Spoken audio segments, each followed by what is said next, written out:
Hi hello అందరు ఎలా ఉన్నారు? నేనైతే చాలా బాగున్నాను. అండ్ ఏంటి జేజమ్మ అనుకుంటున్నారా? జేజమ్మ అంటే మా నాన్నమ్మ వాళ్ళ అమ్మ అన్నమాట. అంటే మా నాన్న వాళ్ళ అమ్మ వాళ్ళ అమ్మ. సో మన నాన్న వాళ్ళ అమ్మ వాళ్ళ అమ్మని మేము జేజమ్మ అంటాము. అలాగే అమ్మ వాళ్ళ అమ్మ వాళ్ళ అమ్మని కూడా జేజమ్మ అంటాం. ఓకేనా? క్లియర్ కదా? సో అదన్నమాట. తను చేసే అంటే మేము చిన్నప్పుడు మాకు చేసి పెట్టేవాళ్ళు అనమాట. ఈ కర్రీ అయితే చాలా టేస్టీగా చేసేవాళ్ళు. అండ్ మా జేజీ ఎప్పుడు కుండల్లోనే చేసేవాళ్ళు. ఏ కర్రీ చేసినా చాలా టేస్టీగా ఉండేది. సో ఇలాంటి కొన్ని తన గురించి అయితే మీకు ఈ వీడియోలో చెప్తానన్నమాట. సో అలాగే తన రెసిపీ అయితే మీతో షేర్ చేసుకుంటాను. ఇది అయితే చాలా సింపుల్ రెసిపీ అనమాట. నా దగ్గర అయితే మట్టి కుండ లేదు కాబట్టి ఈ ప్యాన్లో అయితే చేస్తున్నా. మళ్ళీ ప్యాన్ గురించి అయితే కామెంట్ చేయకండి, ఓకేనా? సో నార్మల్గా ఆయిల్ వేసి ఆవాలు జీలకర్ర కరివేపాకు మీ రెసిపీ అయితే సేమ్ స్టార్టింగ్ అనమాట. ఇలా కొన్ని ఏంటి వెల్లుల్లిపాయలు దంచేసి అవి వేసుకోవాలి. పొట్టు తీసినా తీయకపోయినా పర్లేదు. అండ్ వెల్లుల్లిపాయలు ఇలా కొంచెం వేసేసి తర్వాత పెట్టేసుకుంటాం కదా జనరల్గా, అలాగే అనమాట.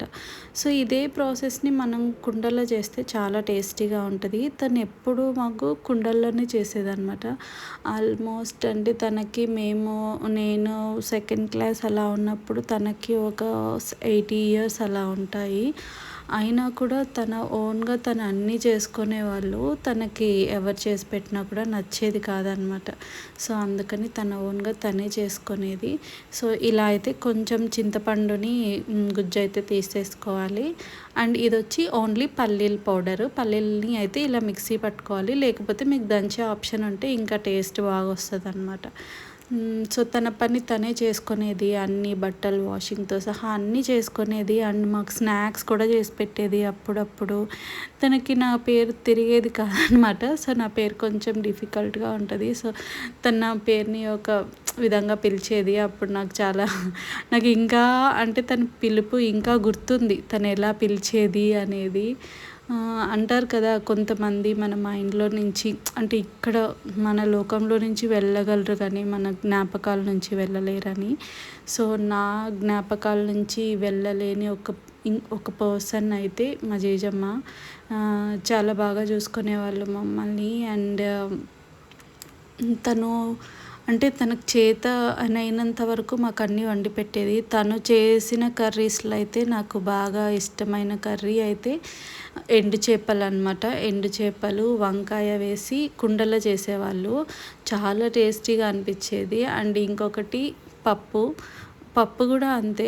ఎంత టేస్టీగా అనిపించేది అంటే తన చేతితో చేసిన పప్పు అంత టేస్టీగా అనిపించేది. అన్నం కానీ పప్పు కానీ చాలా టేస్టీగా చేసేవాళ్ళు. ఇంకొకటి తను స్వీట్ చేసేవాళ్ళు. మీకు పెసలు మామూలుగా మనం పెసరట్టు వేసుకుంటాం కదా, అలాంటి పెసలతో చేసేవాళ్ళు అనమాట. పెసరకట్టు అంటారు.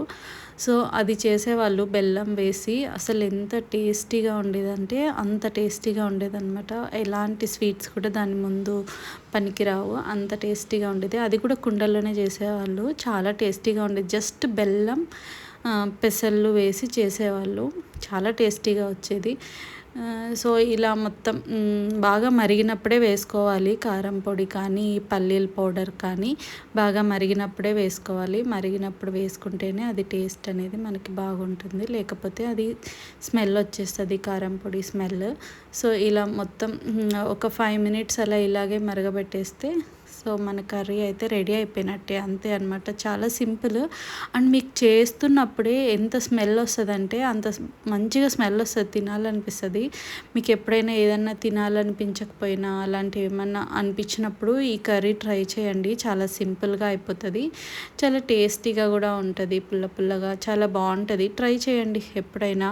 అండ్ మీకు మీ జేజమ్మలు కానీ మీ అమ్మమ్మ నానమ్మ ఎవరైనా చేసి పెట్టిన కర్రీస్ రెసిపీస్ ఏమన్నా బాగా ఇష్టమైన ఉంటే నాకు కూడా కామెంట్ చేయండి. అలాగే మీకు ఈ రెసిపీ తెలుసా, మీరు ఎప్పుడన్నా తిన్నారా? తింటే కూడా నాకు కామెంట్ చేయండి.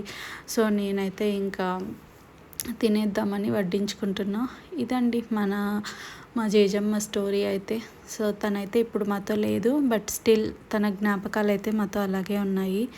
అది ఇవాల్టి వీడియో. Thank you so much. Bye bye. Take care.